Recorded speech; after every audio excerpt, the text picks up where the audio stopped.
Este programa es clasificación A, contenido apto para todo público.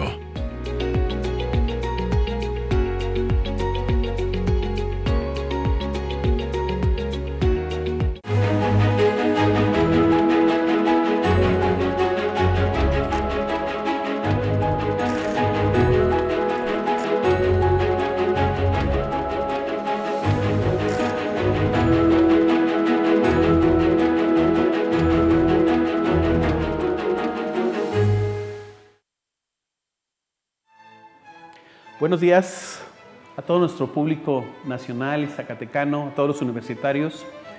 Estamos por iniciar nuestro programa Maravillas y Prodigios de la Nueva España, el programa de la Unidad Académica de Estudios de las Humanidades de la Universidad Autónoma de Zacatecas.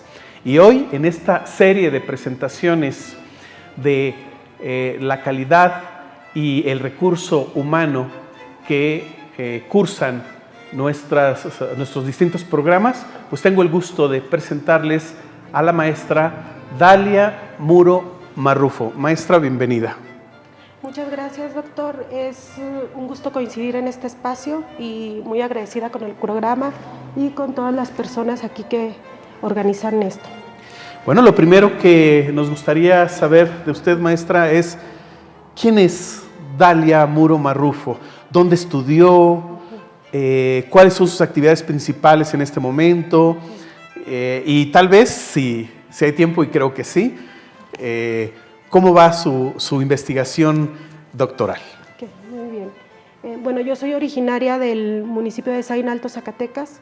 Prácticamente toda mi formación académica básica la hice en el municipio y soy egresada de la licenciatura en Historia de la Universidad Autónoma de Zacatecas.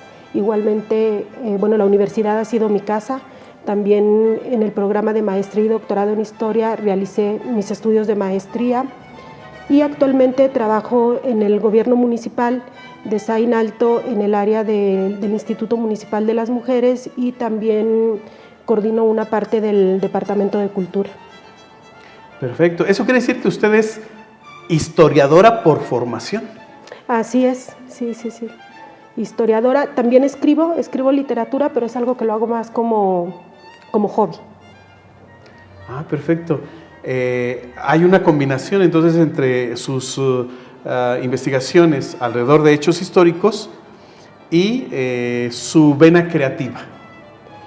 Sí, bueno, yo mucho tiempo sentí que eran como dos partes muy separadas, pero recientemente en este descubrimiento también de encontrar mi estilo, tanto como historiadora como escritora, bueno, lo escribo y lo hago más en mis ratos libres, me he dado cuenta que, por ejemplo, lo que yo escribo de literatura está muy marcado por mi perspectiva como investigadora, sobre todo de las áreas que yo trabajo en historia, que tiene que ver con tradiciones, y que luego de pronto también trae mucho esta línea de sociología, de antropología, etcétera, nada más que la literatura, a diferencia de la historia, pues nos permite explorar un poco más la creatividad, que en historia no podemos porque tenemos que seguir la parte de la cientificidad.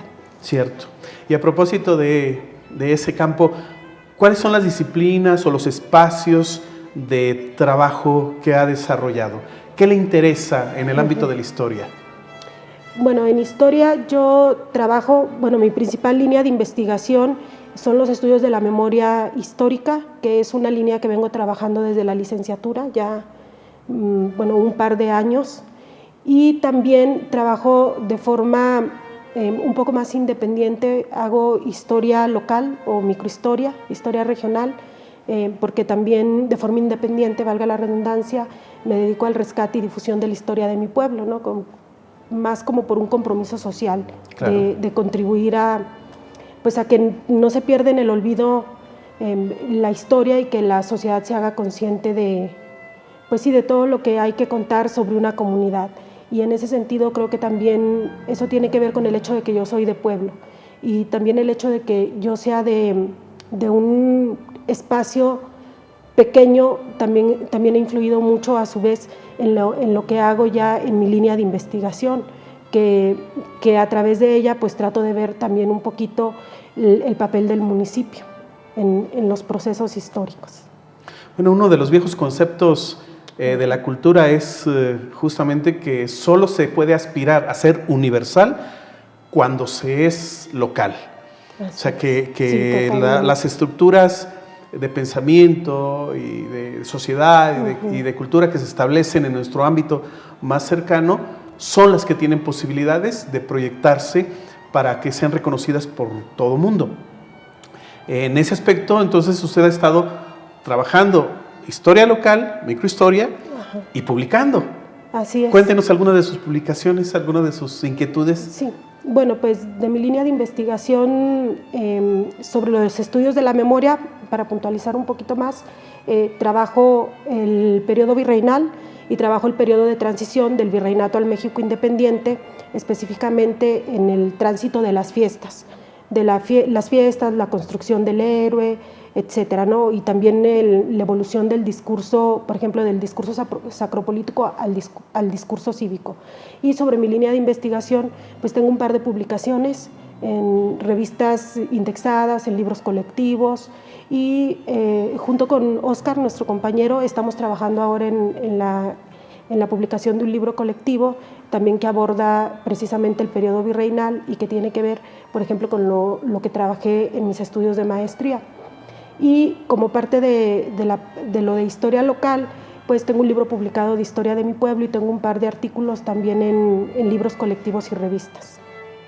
Sí, me parece que hasta este momento usted ha cumplido con su compromiso como promotora de la historia de su región, pero también, y eso me consta, y eso lo tengo que decir yo como director de la unidad académica, la maestra Muro Marrufo pues es una de nuestras más destacadas estudiantes de doctorado y próximamente se va a doctorar con una tesis que está básicamente asentada en lo más visceral, lo más vital, lo más fuerte de nuestra identidad nacional, en cómo modificamos en México estas percepciones del poder y sus símbolos de la pertenencia al mundo del Imperio Español y luego esta transición a la independencia. ¿Cómo va esa investigación? Sé que ya está a punto de expresarse hacia un sínodo y que ya está madura esta investigación.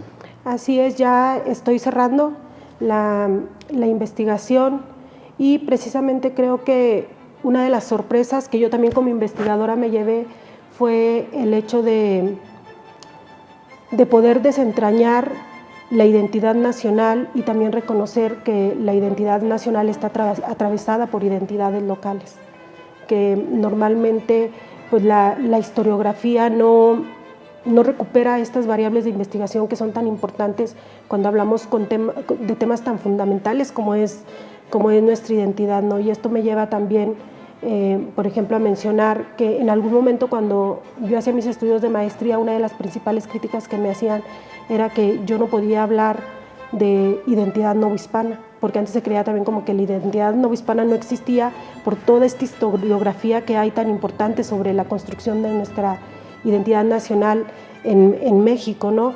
Entonces, el encontrar que existían fiestas de la memoria durante el periodo virreinal y poder analizar cómo se da esa transición a nivel estatal, bueno, lo que conocemos como el estado de Zacatecas, cómo se da esta transición de las fiestas de la memoria, del poder monárquico a las fiestas nacionales, pues ha sido también, como menciono y reitero, un descubrimiento para mí como investigadora, porque yo también venía con muchos prejuicios historiográficos.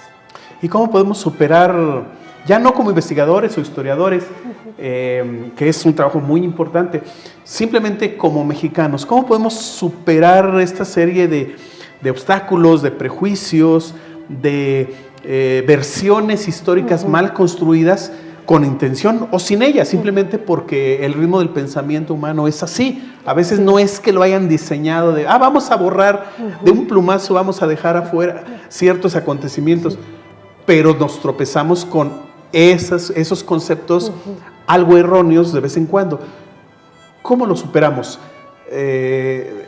A fin de cuentas, una investigación de este tipo es una propuesta de relectura. Así es. ¿Se puede releer el pasado de manera distinta? Sí, totalmente. Yo creo que una de las bondades del conocimiento científico que surge a través del trabajo de investigación es precisamente que la historia o el conocimiento siempre está constantemente actualizándose en función también de nuevas miradas y de la información que nos otorgan las fuentes, ¿no? Porque las fuentes son las que hablan, nosotros interpretamos y reconstruimos. Entonces, la historia que nosotros no contamos, también eso es importante decirlo, no contamos verdades absolutas, nosotros reconstruimos la historia, pero que sea una historia verificable. Entonces, además, creo que actualmente me parece muy pertinente la pregunta que hace, porque es también un cuestionamiento que yo me he hecho.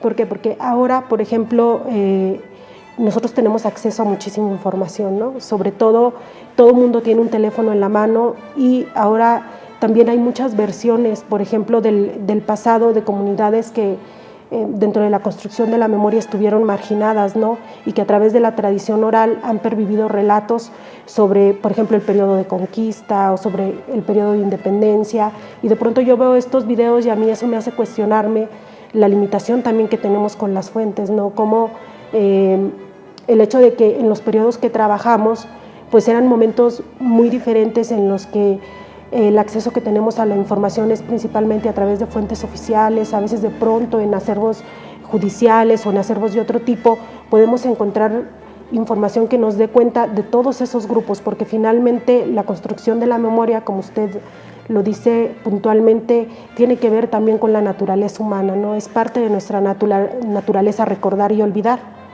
pero recordar y olvidar, así como lo hacemos de forma individual, también lo hacemos de forma colectiva. Y en esta forma de recordar y olvidar colectivamente es donde entran muchísimos intereses y otros factores y otros fenómenos como es el político. Su perspectiva acerca de la dinámica política con la que concluye el virreinato e inicia la independencia, ¿tiene puntos de contacto, coincidencias, choque incluso con este fenómeno muy actual en México? Porque desde hace unos años personas que se supone son líderes de opinión, tienen cierta preparación, han reanimado algunos cadáveres, han hablado de algunas cosas, han propuesto o repetido algunas ideas, no necesariamente equivocadas, pero sí que se prestan a mucha polémica. Y el trabajo de un investigador es poner las cosas en su lugar, ¿no?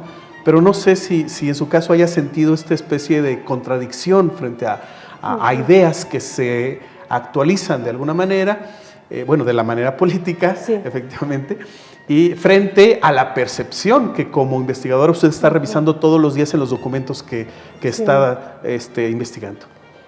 Sí, claro, es que los usos políticos de la historia, porque finalmente los usos que hacen partidos políticos en turno o gobiernos en turno a nivel nacional, a nivel estatal, tiene que ver con intereses particulares, ¿no? y en cómo se usa la historia o se usan ciertos pasajes de la historia o ciertos personajes para legitimar al gobierno, ¿no? Y en ese sentido yo solo diría que los usos políticos de la historia son tan viejos como la historia misma. Claro. Sí, porque esto es uno, hasta donde sé, pues esta es una de las realidades constantes. Sí. El acontecimiento que rodeaba la presencia de algún dignatario en la Nueva España estaba llena de ficción y de uso político, claro, alrededor del culto de la persona, ¿no? Sí. Específicamente. Y sigue pasando. Sí. Entonces no somos tan diferentes de los ciudadanos novohispanos. No somos tan diferentes, pero creo que a la sociedad actual se nos subestima mucho. ¿En qué sentido? Creo yo que ya se está desarrollando un poquito más el pensamiento crítico y también el hecho de que todo el mundo pueda dar su opinión. O sea, es un peligro, sí, también es un peligro, pero eso no pasaba antes. O sea, antes sí había cierta imposición. Sí. Y es precisamente lo que yo trabajo en mi tesis doctoral. No solamente es cómo se imponen las fiestas, fiestas que tienen el objetivo de crear una memoria nacional para construir identidad a su vez, no es solamente cómo se imponen las fiestas, sino también cómo resisten los pueblos, que afortunadamente ya para este periodo de transición, específicamente para que esa es la particularidad que tenemos en el caso de Zacatecas, en estos primeros ejercicios políticos después de la independencia, es que a los pueblos se les otorga opinión, y a través de esas opiniones que remiten al Congreso del Estado podemos observar cómo se dan estas resistencias o estas omisiones, ¿no? Porque usted también tocaba un punto que me parece a mí muy importante, que es que para reivindicar figuras o para construir, porque realmente son construcciones culturales, cierto, las figuras heroicas, sí, no se requiere solamente del recuerdo, se requiere más del olvido, porque hay cosas que omitir, hay cosas que reajustar para crear modelos. Ajá. Lo que se calla es tan importante como lo que se expresa. Exactamente. Nada más que por eso decía yo ahora, bueno, es que ahora casi toda la sociedad en general opina. Sí. Y si alguien no está de acuerdo puede tomar su teléfono y decir qué ha pasado, lo hemos visto a través de las redes sociales, de pronto con esta reivindicación que hacen de figuras heroicas, que son un poco más construcciones presentes, cómo se puede dar la opinión. Antes era un poco más complicado, ¿no? Entonces hay que entender también que los procesos de la memoria atienden a contextos específicos y que se desarrolla históricamente. Hay diversos momentos históricos y que de esa forma es como se tiene que estudiar, considerando todo lo que implica en un contexto y que influye en cómo se está construyendo memoria y qué usos políticos se están haciendo de la memoria. Desde su conocimiento, esta libertad de expresión con la que podemos contar hoy en día puede convertirse en una herramienta de análisis para ese pasado donde la mayor parte, efectivamente, de la población no tenía... Sí. Tenía libertad de opinar, pero la opinión estaba efectivamente controlada. Incluso había sistemas de censura al respecto, que más o menos perduraron a través del siglo XIX hasta que desaparecieron porque ya no se adaptaban a los tiempos modernos. Sí, así es. Bueno, un cuestionamiento que yo me he hecho mucho ahora con esto que le comento, que observo en las redes sociales, de pronto cuando escucho de pronto líderes de grupos indígenas que todavía existen en la actualidad en México, y cómo narran ellos esta tradición oral que se fue transmitiendo al interior de los grupos de los que forman parte, y pongamos un ejemplo específico, ¿no? Sobre la conquista, por mencionar uno, no nada más, sobre la conquista. Yo me he cuestionado mucho, por ejemplo, hasta qué punto se podría trabajar con tradición oral en ese sentido, porque sería prácticamente la única manera de... Bueno, no soy experta yo en esta área, pero creo que tiene que ver precisamente con estudios de tradición oral. Ahora, hay otro punto que es importante considerar, es que actualmente con todo este boom que tenemos e influencia de los medios de comunicación también, donde todo el mundo puede opinar y donde no siempre las opiniones son críticas, a veces salen del temperamento, claro, etcétera. Sí. También estamos asistiendo, yo creo que a una nueva era donde de pronto no se sabe qué es tan verificable, qué es tan cierto, y eso también es un problema, pero va a ser, creo yo, que el problema de las generaciones futuras de investigadores a la hora de reconstruir nuestro contexto presente cuando este contexto sea pasado. Y nuestro papel en este caso siempre es intentar ubicar cada personaje, cada acontecimiento histórico, cada realidad verificable en su correcto espacio, en su correcto momento y en su correcta dimensión. Lo cual no significa que tengamos que renunciar al valor de la ficción, porque ya dijimos que todas estas ceremonias, hablamos de ceremonias realmente, están confeccionadas alrededor de una construcción casi mitológica. ¿Qué ha encontrado usted respecto al funcionamiento directo de las fiestas para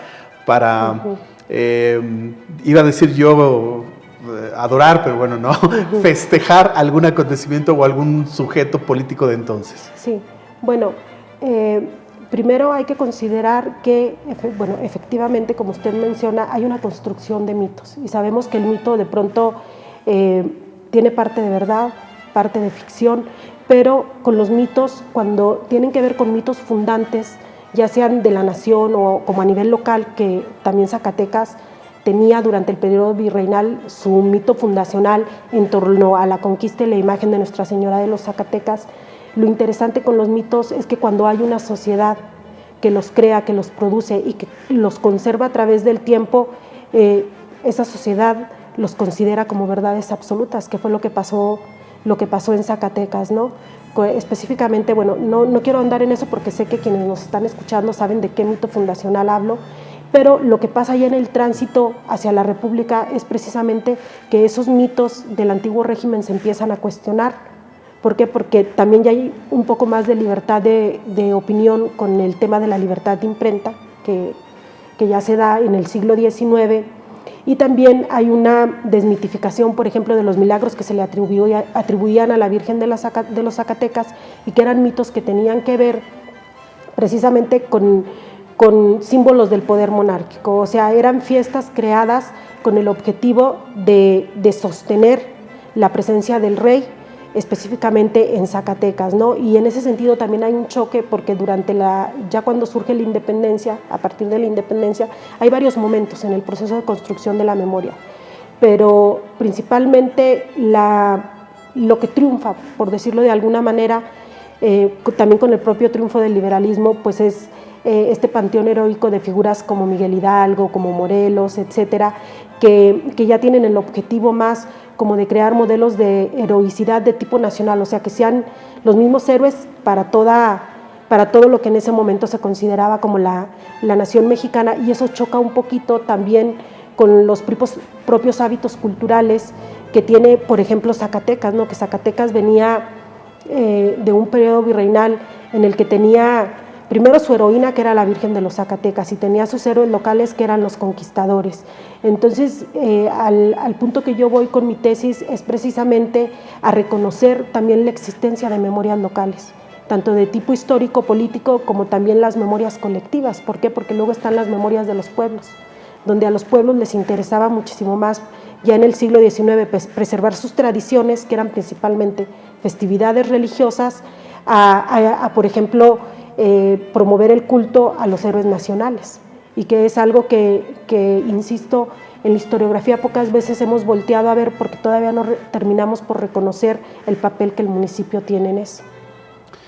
El tremendo esfuerzo de propaganda para instalar al heroísmo nacional o nacionalista, se puede decir que minimizó entonces las microidentidades. O sea, estábamos más preocupados por atender la figura de Morelos, de Guerrero, de José Ortiz de Domínguez, que mirar hacia nosotros mismos y el propio proceso de construcción del heroísmo zacatecano. No necesariamente. Yo lo que he observado a través de mi trabajo es también mucho la circunstancia, cómo las circunstancias locales y nacionales se empiezan a cruzar y cómo los actores reaccionan en función de las circunstancias que están viviendo. Entonces, por ejemplo, lo que revela el caso de Zacatecas, porque en Zacatecas yo observé algo muy particular. Zacatecas es reconocido dentro de la historiografía como un bastión del federalismo, ¿no? Sí. Incluso en la frase que se utiliza, Zacatecas, bastión del federalismo en cuestiones políticas, ¿no?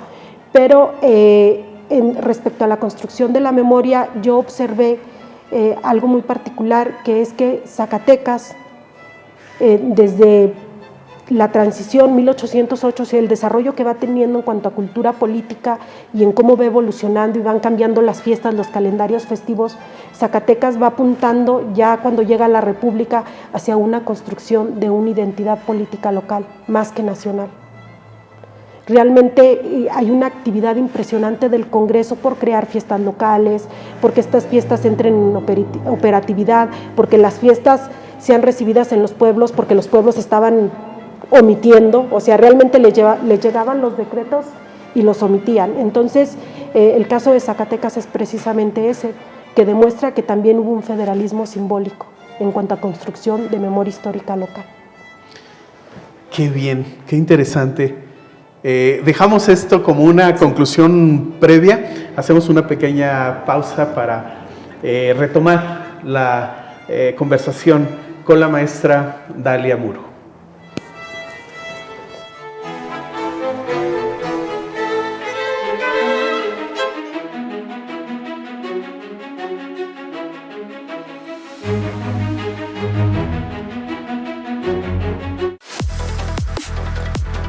Adéntrate al fascinante mundo de la ingeniería, ciencia y tecnología, de la mano de expertos en la materia. Disfruta de entrevistas, análisis y debates. Amplía tu conocimiento todos los martes y jueves 12 horas y 19 horas, domingo 12 horas. Solo por TV UAS. Aquí la ciencia cobra vida. Conoce a los científicos que con pasión transforman el mundo. Tecnología, innovación e investigación que inspira a las nuevas generaciones. Actis, martes y jueves, 13 horas y 17 horas, sábado, 18 horas. Solo por TV UAS. Estás viendo TV UAS. Televisión Universitaria.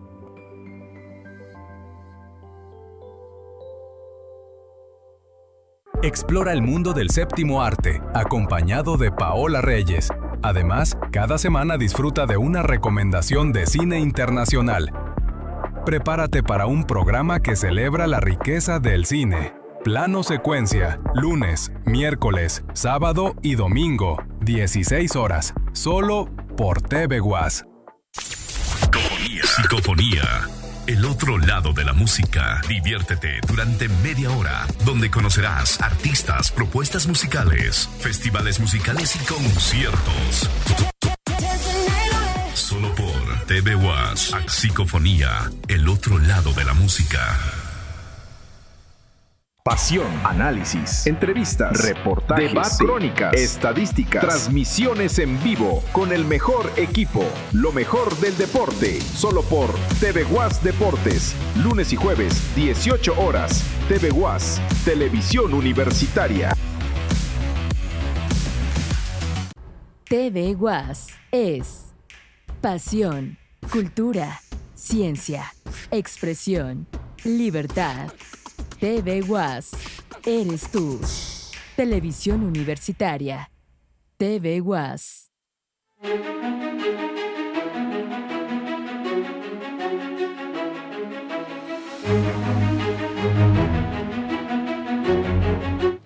Regresamos a hablar de las maravillas y los prodigios de la Nueva España, y una de esas maravillas está siendo investigada precisamente por la maestra Dalia, que nos está expresando este maravilloso descubrimiento, esta idea tan interesante respecto a que Zacatecas tuvo un esfuerzo sostenido por construir su propia memoria colectiva alrededor de la fiesta para sustentar su identidad política y social. ¿Es así?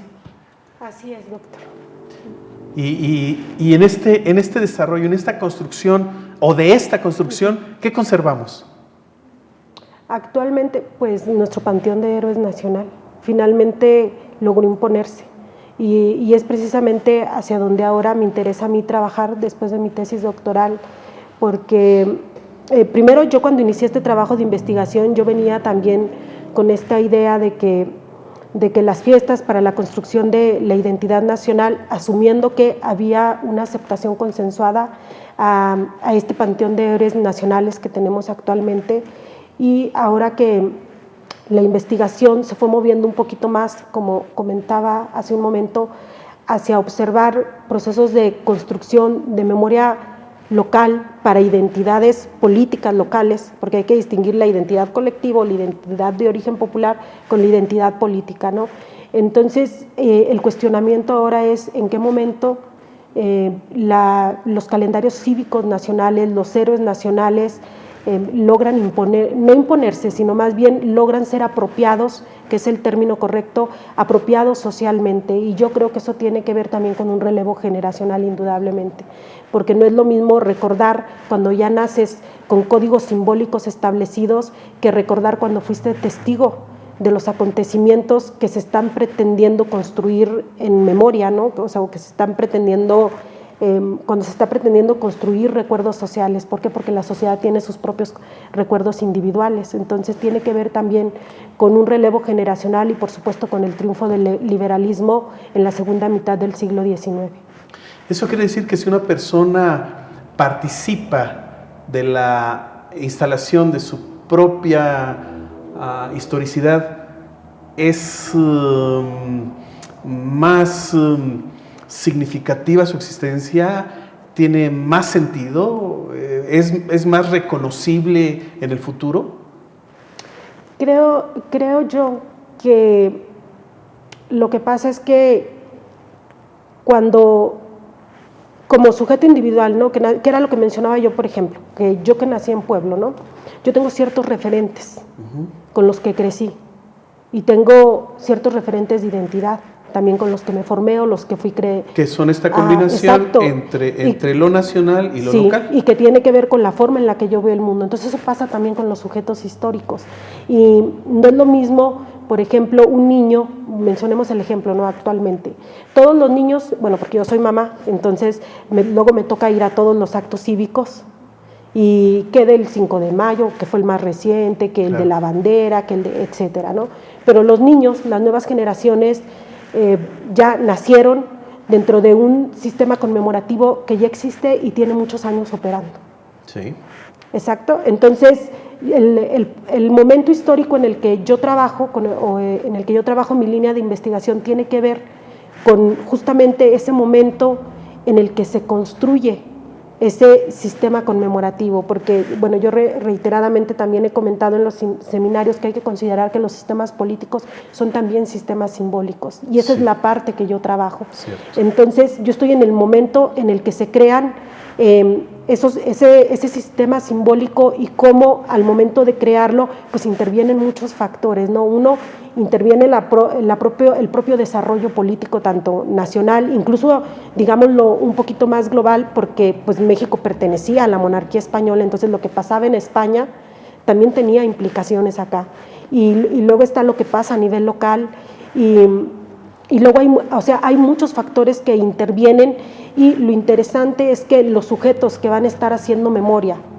desde el gobierno como actores políticos van a ser también quienes fueron testigos presenciales del proceso de transición desde la crisis política de 1808 pues hasta la instauración de la República en 1824, ¿no? Bueno, Zacatecas la instauró en 1823, e incluso cuando llega el centralismo. Bueno, yo en mi tesis llego hasta el fin de la Primera República Federal, pero todavía a toda esa generación le toca vivir por el ejercicio fallido del primer centralismo mexicano de tipo republicano. Maestra, ¿no es muy difícil analizar un fenómeno multifactorial como el que usted discute? Sí, porque también la investigación tuvo ciertas limitaciones, ¿no? Y la principal limitación es el acceso a fuentes documentales, por ejemplo, de los municipios. ¿Por qué? Porque a nivel estatal solamente contamos con ciertos acervos municipales históricos, y también no todos los acervos municipales que están en funciones tienen documentación sobre este periodo. Entonces ese fue un reto muy, muy, muy importante, lo sigue siendo. Creo que probablemente ya no me toque a mí resolver eso, pero mi investigación abre esa puerta, y creo que eso es lo importante, que abre una ruta de investigación en la que hay que considerar también el papel que tuvieron los municipios en la construcción del Estado Nacional. Yo lo observo, por supuesto, sé que ya hay una línea de investigación a nivel nacional que trabaja esto, pero yo lo hago desde la parte de cómo se construye el universo simbólico. Entonces ha sido complicado, sí, porque no siempre puedo escuchar las voces de todos los actores, porque principalmente tenemos las voces de los que están construyendo memoria, y podemos escuchar a los pueblos, por ejemplo, un poco a través de la omisión, que qué va a ser la omisión en el siglo XIX, que los mandan que celebren, por ejemplo, el 16 de septiembre y no lo hacen, o que luego Zacatecas, que estaba produciendo sus propias fiestas locales, manda a los municipios que ya no tenían solamente que celebrarlas de tipo nacional, sino también las estatales, y lo están omitiendo, y hay un montón de documentos donde el Congreso del Estado insiste en que celebren, por ejemplo, cuando trata de instaurar su fiesta local a la Virgen del Refugio del 4 de julio, un poco imitando la de la Virgen de los Zacatecas. ¿Y qué es lo que pasa? Que va a haber muchísima omisión, los municipios, los pueblos o los ayuntamientos no lo van a estar celebrando, entonces es muy complicado. También hay documentos, por ejemplo, están los informes de Esparza, se me fue el nombre propio, perdón, de Esparza, un actor político muy importante durante la República en Zacatecas, donde él menciona que gran parte de los pueblos, sobre todo los pueblos de indios, están muy ajenos al desarrollo, o sea, al desarrollo nacional y al desarrollo político, y que realmente lo que a ellos les interesa, pues es lo que está pasando dentro de su propio grupo y lo que afecta a sus intereses. Muy bien. Y ante este panorama, ¿podríamos dar una especie de consejo o guía metodológica para los compañeros que están estudiando algo y que necesitan un tip para explicarse? ¿Cómo se organiza tanta información? ¿Dónde se para el investigador para decir, tengo esto, puedo hacer esto y esto no lo puedo hacer? ¿Se trata de un asunto de personalidad o eso se aprende? ¿Cómo lo ha resuelto usted? Pues tiene que ver con el propio oficio de historiar, ¿no? Porque de entrada, para que un proyecto de investigación sea viable, pues tiene que tener las fuentes documentales que lo sustenten, que nos permitan reconstruir ese pasado que, como dije al inicio de esta entrevista, sea verificable. Entonces, como en algún momento durante la maestría mencioné, ¿por qué no me dejan hablar de héroes durante el periodo virreinal si tengo las fuentes documentales que me están diciendo a través del análisis del discurso que hay héroes? Entonces, las fuentes hablan. De pronto sí es complicado porque el trabajo de hacer investigación, como es un trabajo mental principalmente, bueno, vamos a los archivos y tal, pero es un trabajo mental, llega un momento en que las fuentes sí superan. Bueno, en mi caso, que trabajé con muchísimas fuentes, sí llegó un momento en que las fuentes me desbordaron y hubo un momento en el que, ya platicando con mi asesor, por ejemplo, muchas fuentes no entraron en la investigación, o por ejemplo, de pronto para ciertos apartados de la tesis que revisé, por ejemplo, o analicé 500 fojas, por decirlo de alguna forma, no todas entraron, o entraron fragmentos de cita. O por ejemplo en el caso de los sermones o el discurso cívico, que de pronto son documentos de 20 a 30 páginas, de pronto termina entrando una línea, ¿no? Que es la cita que nos permite argumentar. Y pues tiene precisamente que ver con el oficio y también con aprender a reconocer como investigación tus propios límites, hasta dónde tienes que detenerte, porque también es necesario parar, o sea, decir hasta aquí. Y si tienes todavía corpus documental, como es mi caso, que tengo muchas fuentes de información que no entraron en la tesis, pues seguirlo planteando para seguir explorando la línea de investigación en otras vertientes que en la tesis fueron tratadas de forma más mínima, pero que permiten por ahí abrir otras líneas de investigación. Es decir, que hay una ejercitación del criterio. Sí. Que el investigador requiere estar constantemente pensando en qué funciona, qué no funciona, y estar frente a los documentos o frente al acontecimiento que trabaja parado con un horizonte amplio, pero también lo más claro posible. Sí. Nunca se puede tener claridad de todo, pero lo más posible. Sí, por supuesto, no, y desde el momento que vas al archivo, o sea, porque ir al archivo ya tienes que ir con una intención, ya vas con un objeto de estudio delimitado y en función de eso vas a la búsqueda de fuentes. Y luego buscas muchas fuentes, te las llevas y luego esas fuentes pasan por otro proceso. En un proceso en el que, bueno, yo lo hago de esa manera, o sea, voy al archivo, me traigo las fuentes que necesito y luego las paso por otro filtro en el que las estoy revisando y luego hago análisis del discurso de las fuentes y así, ¿no? Es un proceso constante de estar depurando también información y es un trabajo muy exhaustivo, es un trabajo que también a veces cansa, hay que reconocerlo, pero pues es que cuando tienes las fuentes que te permiten desarrollar tu trabajo también se siente bonito. Claro. Porque dices, no, cuando planteas tus hipótesis, no, entonces no estaba tan equivocada en lo que estaba pensando.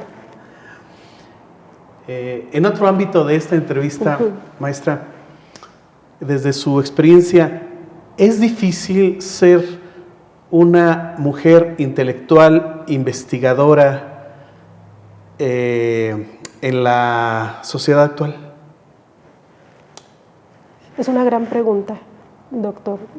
Creo que, bueno, yo primero como mujer, como mamá, porque soy mamá autónoma de 2 niños, y creo que se está haciendo mucha difusión sobre el papel de la mujer en la ciencia, pero sí creo que aún la mujer tiene que enfrentar muchos retos cuando te quieres dedicar a esto, ¿no? ¿Por qué? Porque la investigación es muy demandante, porque, por ejemplo, en mi caso específico, que yo tengo que maternar y tengo que hacer esto que hago de investigación, porque aparte yo me quiero dedicar a esto, o sea, no es como que haya sido ocasional que la vida me trajo hasta claro aquí, no, es parte de mi proyecto de vida. A mí me apasiona mucho la investigación, y tratar de encontrar ese equilibrio entre las dos partes creo que es lo que ha sido complicado. Yo sigo en ese camino.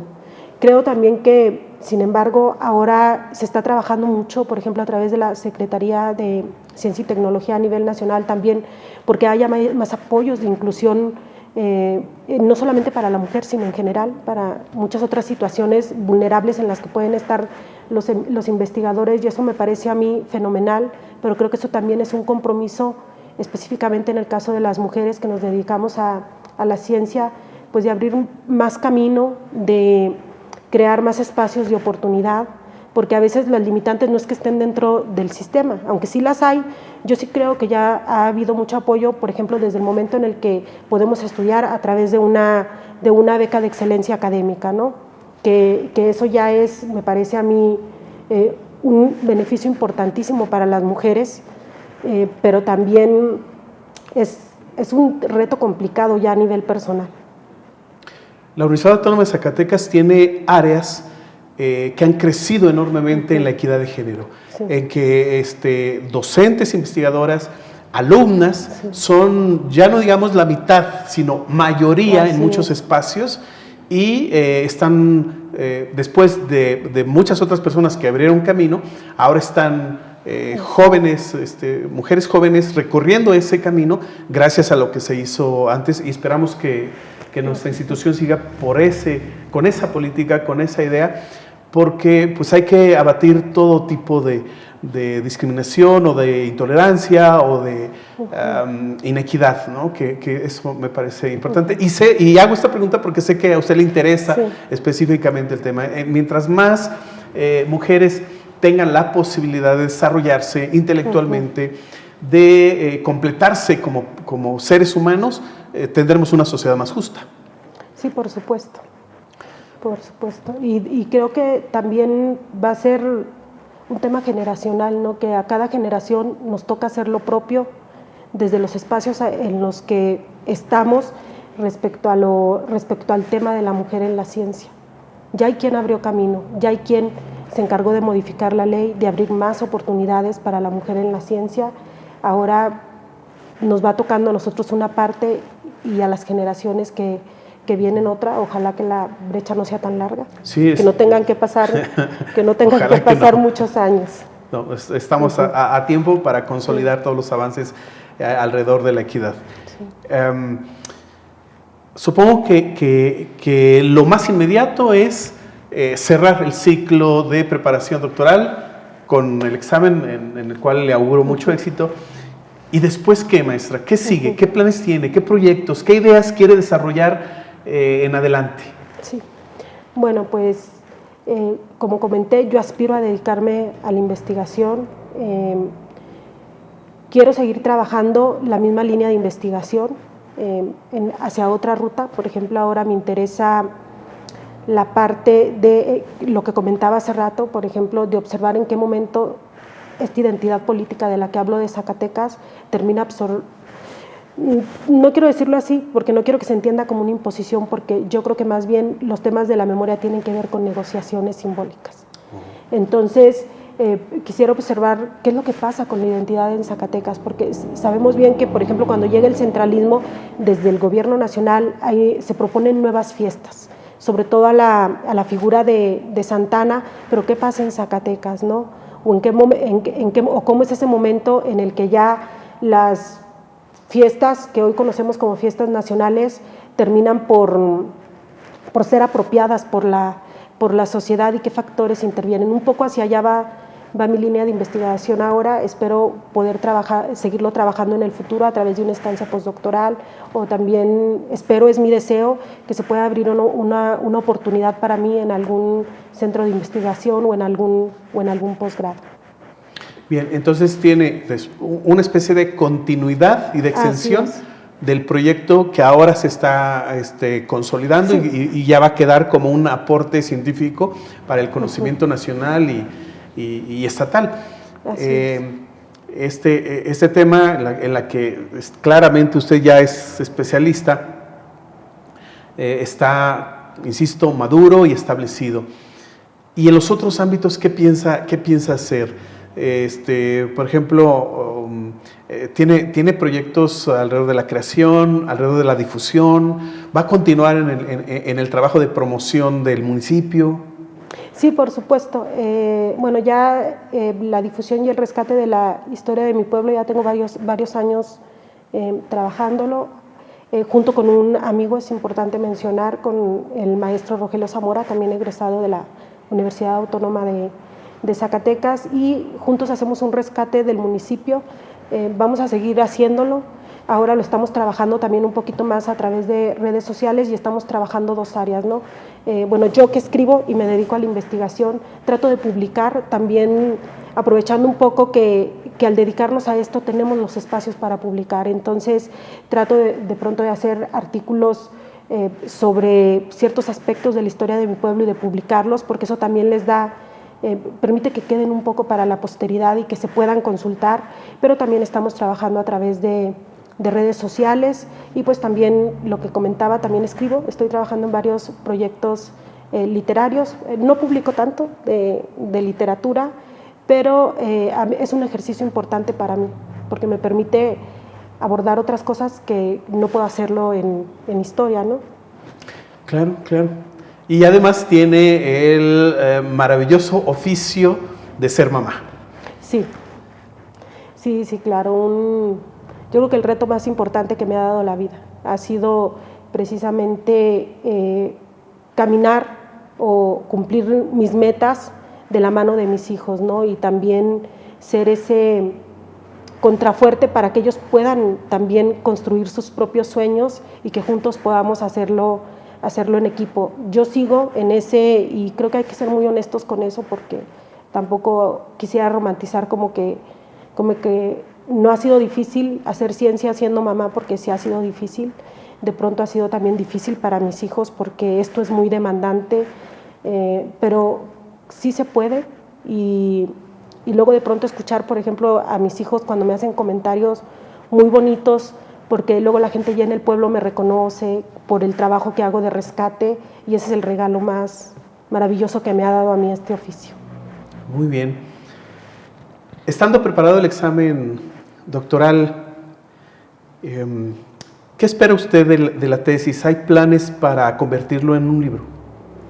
Pues creo que es la aspiración de todo investigador, ¿no? Poder ver nuestro trabajo publicado en un libro. Me encantaría si conseguimos el espacio para que se pueda publicar, alguna institución que lo respalde, y si no, pues creo que podemos sacarlo a través de artículos, buscar la manera de que se dé a conocer, porque creo que, bueno, yo como investigadora y con todos los años que tengo trabajando esta línea de investigación, creo que sí, mi trabajo sí puede abrir otras puertas para repensar la construcción de la identidad nacional. Hasta donde yo sé, usted tiene un mérito que a veces en nuestra preparación, la mayor parte de los universitarios olvidamos. Pensamos que hasta que no tengamos algo resuelto, entonces ya podemos difundir.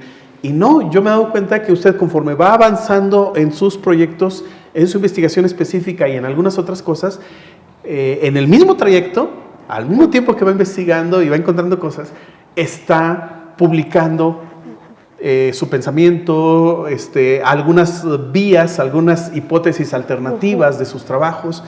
Este es un mérito real, porque no hay que esperar a concluir. Hay cosas que ya pueden decirse mientras está uno desarrollando un tema. Y creo que sería ese un muy buen consejo para nuestros amigos que les interesan estos temas y que están estudiando, el que se animen, el que sean no arriesgados, no temerarios, porque a fin de cuentas también se trata de una escritura seria, de que hay que decir cosas importantes y bien dichas y bien hechas, pero hay que animarse, ¿no? Es que eso es lo más importante, animarse, pero animarse no es tan fácil, ¿no? Yo en algún momento estuve, y me imagino que todos mis compañeros y todos hemos pasado por eso, de que nos da miedo animarnos a publicar. Yo las primeras publicaciones que tuve fue porque me invitaron, y luego ya de ahí como que me empezaba a dar un poco de miedo mandar, y conforme también he ido desarrollando la línea de investigación, es importante mencionarlo, hay muchos espacios donde podemos publicar, y de pronto es más como que el miedo a hacerlo lo que nos detiene que el que nos vayan a decir que no. Entonces también la Universidad Autónoma de Zacatecas, específicamente en el área de humanidades, bueno, yo que me he formado dentro de esta casa de estudios, tiene muchos espacios para publicar para la nueva generación de investigadores, y pues se trata de aprovechar los espacios, ¿no? Yo como comento también, por ejemplo, en el caso específico de mi pueblo, pues de pronto cuando hay oportunidad, meto temas, los desarrollo y los publico. Entonces, eso está bien porque permite abrir que, por ejemplo, yo siempre les digo en mi pueblo, porque luego piensan que uno es todólogo de la historia y no, ¿verdad? No somos todólogos. Claro que no. Entonces yo les digo, no, pues es que yo no lo sé todo, pero ahí queda el conocimiento para que lleguen nuevas generaciones y a partir de ahí lo sigan trabajando en el futuro. Pues me parece que sus palabras cierran perfectamente nuestra plática de hoy. Muchas gracias, maestra. Futura doctora, ya está a punto la maestra de presentar su tesis doctoral ante un sínodo y aportar con su investigación a la gran construcción que nuestra universidad propone a la sociedad estatal y nacional todos los días. Muchas gracias por sus respuestas, por su ejemplo. Le deseamos el mejor de los éxitos. Y para todos nos vemos en la próxima ocasión en el programa de la Unidad Académica de Estudios de las Humanidades, Maravillas y Prodigios de la Nueva España. Muchas gracias. Gracias.